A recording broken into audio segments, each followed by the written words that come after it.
Então, dando continuidade ao nosso conteúdo sobre o processo de formação do solo, né, recapitulando o que nós vimos nas aulas anteriores, primeiro o que é intemperismo? Né, como foi dito nas aulas anteriores, intemperismo é o processo de transformação da rocha em solo. Então, nós temos um material consolidado, que é a rocha, e aí alguns fatores que são envolvidos, né, atuam sobre essa rocha e aí vai dar origem ao solo. Então, esse processo de transformação da rocha em solo nós conhecemos como intemperismo. Quais os fatores envolvidos no intemperismo? Ao todo são 5 fatores, né? Aqui não estamos falando dos fatores físicos, químicos e biológicos. Eles estão envolvidos dentro desses fatores que nós estamos falando, que é a rocha mãe, né, que nós comentamos na aula passada.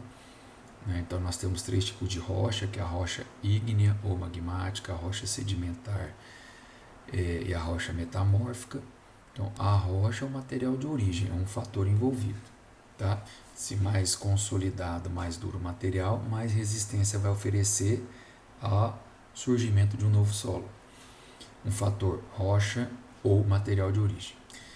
Outro fator que nós comentamos na aula passada é o clima. Quando nós falamos de clima, nós estamos falando de temperatura, umidade relativa, de vento, né? Então esses são os principais fatores, precipitação, né? Esses todos estão envolvidos no fator clima, tá? E além desses dois, nós temos o fator organismo, né, como organismo ou material biológico, então desde os micro-organismos, a mesofauna, a macrofauna, onde entra até a atividade, né, do ser humano, então, organismo, relevo e o tempo. Então, ao todo são 5 fatores, como nós vamos ver agora, né? O intemperismo nada mais é que o processo de transformação da rocha em solo, né, sobre a ação do clima organismo em um relevo ao longo do tempo. Tá? Então, a rocha, a atuação do clima e organismo sobre essa rocha ao longo de um tempo, em um determinado relevo, dará origem a solo. Joia? Então, a pergunta que fica é: a diferente intensidade de atuação desses fatores, né, e também a diferente composição do material da rocha dará origem a diferente tipo de solo. Por isso que os solos não são iguais. Por quê? Porque esses fatores são diferentes. Como foi falado no fator clima, na aula de fator clima, um solo do Paraná, quando comparado com o solo do Cerrado e quando comparado com o solo do Nordeste, né, do Pernambuco, esses fatores atuam de forma diferente. Então, o Paraná tem baixa temperatura e alta precipitação. Cerrado tem alta precipitação e alta temperatura. E o Nordeste, baixa precipitação e alta temperatura. Então, esses fatores vão fazer com que os solos que surgem nessas regiões ou que existem sejam diferentes uns dos outros. Ok? Bom, caminhando então, nós vamos falar um pouco mais detalhadamente sobre o terceiro fator envolvido no processo de formação do solo, ou seja, no intemperismo, que são os organismos. Tá? Então, quando nós falamos de organismo, nós estamos falando desde a bactéria, do fungo, ali, aquele invisível para nós, a olho nu, até o ser humano, os gado, né? O manejo desse solo. Então, passando aí por tatu, né? Por cobra, por minhoca, que acabam contribuindo de alguma forma pela transformação do solo. A raiz das plantas, então todos esses são organismos. Então, o que é o ser vivo? Né? Desde o menorzinho até o mais complexo, seria no caso aí o ser humano, acabam interferindo no processo de transformação. É o que nós vamos ver, né? Nós temos aí, que é conhecido como a mesofauna, que é, no caso, é o anelídeo ou uma minhoca, né? Que ela promove galerias, né, no solo. E essas galerias, elas favorece o que? A movimentação de gás, movimentação de água, a camadas mais profundas, né? E isso favorece a atividade dos micro-organismos, que são bactérias, fungos, actinomicetos, esses micro-organismos que são responsáveis pela mineralização ou a decomposição da matéria orgânica, favorecendo aí agregação do solo, retenção de água, manutenção de baixas temperaturas. Então isso de certa forma contribui para quê? Para acelerar o processo do intemperismo. Os solos com temperaturas mais baixas e maior presença de umidade, eles favorecem a atividade dos micro-organismos. Então, no caso aí, outro exemplo de mesofauna seriam os tatus, né, que também promovem galerias, favorecendo, né, a água a entrar no solo, também os gases, promovendo essa troca gasosa. Dentre os micro-organismos, né, eles são responsáveis por iniciar a decomposição dos restos vegetais, né, dando origem ao que nós conhecemos como humus. Esse humus, ou matéria orgânica já estabilizada, ela contribui muito para a agregação e estruturação do solo. O humus ele é como se fosse uma cola, né? Ela tem essa característica que favorece a aglutinação, a agregação das partículas minerais do solo, formando o que nós conhecemos como agregados e conferindo a estrutura ao solo. Um solo estruturado, ele favorece a infiltração e a retenção de água, assim também como a movimentação de gases. Então, quem confere essa característica e contribui muito é a matéria orgânica oriunda da decomposição pelos micro-organismos. Tá? O micro-organismo também ele pode contribuir muito e contribui muito para a fixação do nitrogênio atmosférico. Né? Então, quando a gente chama fixação biológica de nitrogênio, é essa fixação. O micro-organismo extrai da atmosfera, converte nitrogênio assimilável, né, amoniacal, e disponibiliza para a planta. Então, a fixação biológica ela contribui para a formação da matéria orgânica, na forma mais grosseira, o desenvolvimento das espécies vegetais, das plantas. Então, isso é uma contribuição das bactérias fixadoras de nitrogênio. Certinho? Para nós termos uma ideia, em 1 grama de material de solo, no horizonte A, que é o horizonte superficial, onde tem uma maior concentração de matéria orgânica, por isso o horizonte mais escurecido, nós podemos encontrar de 100 milhões a 2 bilhões de micro-organismos. Ou seja, 1 grama, uma colherinha de café, né, ali bem rasinha de solo, ali nós podemos ter até 2 bilhões de micro-organismos. Agora, para que esse micro-organismo esteja realmente ali, há de que se haver umidade e temperatura mais baixa. Né? Então, quanto maior a atividade microbiana, maior a formação de matéria orgânica, melhor a estruturação do nosso solo. Tá? Então, aqui, dando o exemplo, né, um solo à esquerda, esse aqui, pouca matéria orgânica, então um solo mais claro, compactado, né, o que dificulta a infiltração de água, favorece, como mostra o destaque aqui, a dispersão das partículas, né, iniciando o processo erosivo e a exposição das camadas mais profundas. Tá? Um solo, já que tem uma boa quantidade de matéria orgânica, né, não há essa camada compactada por conta dessas galerias, né, que os micro-organismos e os meso-organismos estão abrindo, né, favorecendo o desenvolvimento do sistema radicular, como a gente pode ver aqui, e infiltração de água. Tá? Então, nesse caso aqui, ó, mostrando a atividade microbiana do nosso solo. Tá? Bom, outros organismos que podem contribuir para a transformação da rocha em solo são os vegetais, as plantas. Né? Se pegar, por exemplo, uma árvore de eucalipto, né? A raiz profunda, ela favorece o quê? Né? A penetração da raiz. Ela vai forçando ali a rocha e vai, de certa forma, rompendo e fragmentando esse material mais consolidado. Tá? Então, a ação da raiz, ela contribui muito, né? Pressão exercida para expansão e excreções orgânicas. Então, a raiz crescendo, ela vai de certa forma pressionando ali a rocha e aos poucos vai rompendo, né, fragmentos menores. E também na superfície dos vegetais, das raízes dos vegetais, a excreção de substâncias úmicas.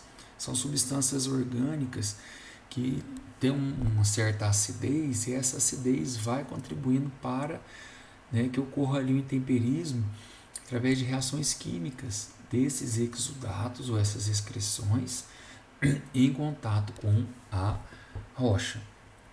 Então, assim, os vegetais contribuem também para o processo de intemperismo. Os meso-organismos, mesofauna, estão incluídos aí as formigas, cupim e minhocas, né? Agem triturando restos vegetais, então fragmentando a matéria orgânica. Então, se por exemplo tem um resto de uma planta de milho, a gente colheu, tirou o grão e permaneceu lá palhada, né? As formigas, os cupins, elas contribuem para ir triturando esse material em fragmentos menores. Quanto menor o fragmento, maior a atuação dos micro-organismos, então mais rápido esse processo de decomposição. Eles contribuem também para cavar galeria, né, e misturar os materiais nos diversos horizontes.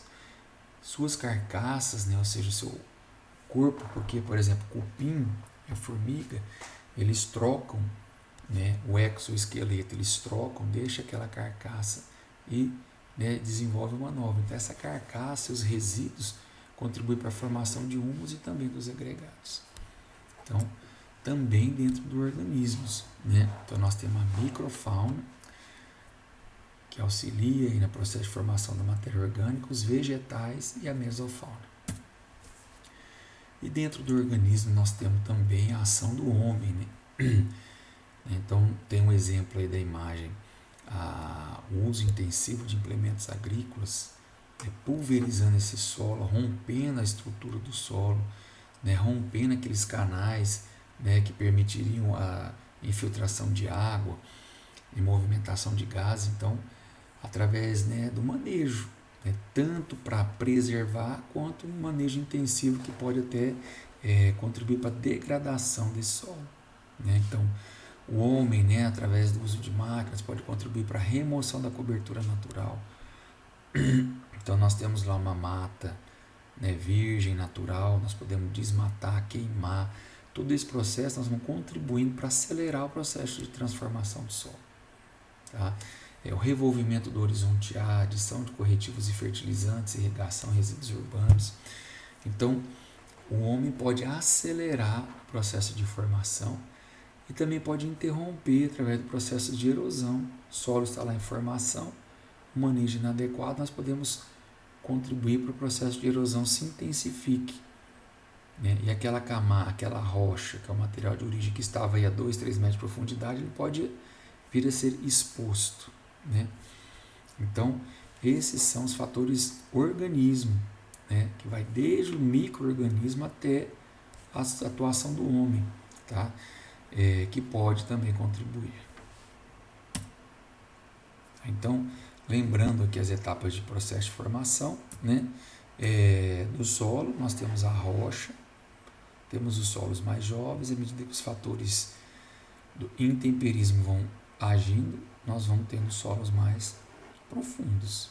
Tá? Então, o solo mais profundo é o solo mais antigo, né? E o solo mais jovem são os solos mais rasos, né? O que vai contribuir para sair dessa condição e chegar a um solo maduro?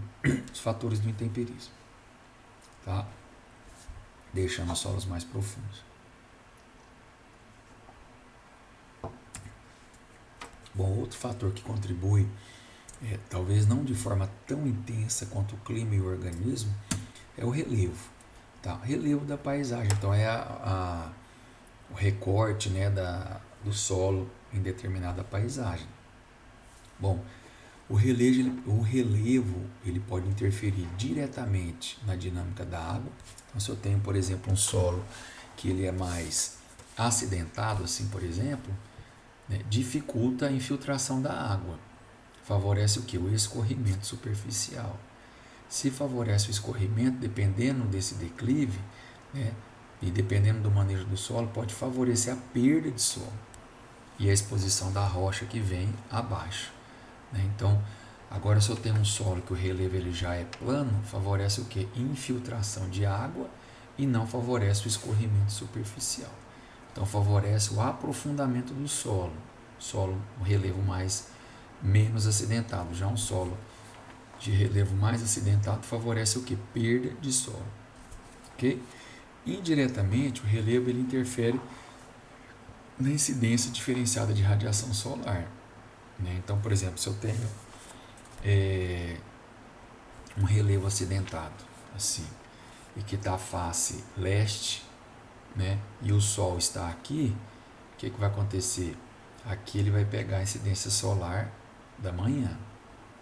Tá? Se eu pego um solo que ele é voltado para oeste, nesse caso aqui, o que vai acontecer? Incidência solar da tarde, o sol mais quente. Então o solo esquenta mais. O solo esquentando mais reduz a chance de acúmulo de água, porque à medida que o solo esquenta, ele vai perdendo água por evaporação. Solo esquentou, diminui a atividade microbiana. Então, de forma indireta, o relevo ele contribui ou para o solo esquentar mais ou para o solo esquentar menos. Se eu tenho uma posição voltada para o sul ou para o norte, então o sol vai passar por aqui, o leste e oeste. Então, a incidência não vai ser tão intensa. Tá? Então, de certa forma, indiretamente, o relevo ele vai acabar influenciando tanto na absorção e retenção de água quanto na incidência solar. Tá? Então, o relevo ele pode atuar nesses dois fenômenos. Rejuvenescimento, que é no caso do solo em relevo mais acidentado, que é perda de material, né? E o acúmulo em área mais plana abaixo dessa parte mais acidentada. Então, ele atua ou no rejuvenescimento, que é a perda de material, ou se eu tenho um relevo plano mais aqui abaixo, no acúmulo desse material. Tá? Então, aqui alguns exemplos, né? A área plana livre favorece a lixiviação, né? E a área plana com drenagem restrita ao acúmulo de água. Certo? Então, aqui um exemplo de um solo hidromórfico, que é o que? Um solo que favorece o acúmulo de água. Tá? Então, esse solo, onde está essa mata aqui, é um rio. Né? Então, a parte mais alta do relevo está aqui à direita, bem lá no alto. Então, está perdendo material, favorecendo o acúmulo aqui para a parte mais baixa do relevo. Favorece o quê? Acúmulo de água. E, por fim, né, o último fator que contribui para o intemperismo é um agente menos ativo, né, que é o tempo. Tá? Então, dos fatores de formação do solo, ele é o agente mais passivo. Ele não adiciona, não exporta, nem gera energia que possa acelerar o fenômeno de temperismo. Tempo, é um tempo. Ele não está atuando de forma direta, como o clima, como a rocha-mãe, como o relevo, os organismos, mas nós temos que considerar o tempo como fator. Por quê? O solo pode ser mais jovem, não pelos fatores de intensidade de ação intensa dos fatores de intemperismo, mas porque ele está exposto a esses fatores por um tempo menor. Tá? Então, isso que nós temos que considerar. O tempo ele é um agente então passivo, mas nós devemos considerar. Então, o solo que tem os mesmos fatores de intemperismo, de clima, de organismo, de relevo, né, e de material de origem, os dois solos têm a mesma condição desses 4 fatores, porém, um está exposto a 50 anos e o outro está exposto a 500 anos, o que está exposto a essas mesmas condições a 500 anos, certamente ele vai dar origem a um solo mais antigo. Tá? Então, é o fator menos intensivo, mas que deve ser considerado no processo de formação do solo. E aí, os processos pedogenéticos que estão envolvidos nessa formação do solo são 4, que é a adição, né? Que é a adição que uma área mais baixa está recebendo, né, materiais de uma área mais alta. A área mais alta está perdendo material mineral. A área baixa ela está recebendo, está adicionando. Transformação, que é a transformação desse material. Nós vimos o caso da rocha sedimentar para uma rocha metamórfica, né? Um material de tamanho maior, por exemplo, um calhau, ele pode vir se tornar um seixo, à medida que ele vai rolando ali, né, nos milhares de anos, numa paisagem mais acidentada, aquela calhau, que é um pedaço, fragmento de rocha maior, ele pode vir a se tornar um seixo né, que a gente encontra aí no fundo dos rios. Isso é um processo de transformação. E o transporte, que é isso, né, sai de uma área maior para uma área menor, ele vem sendo transportado. Então são os 4 processos pedogenéticos envolvidos na formação do solo.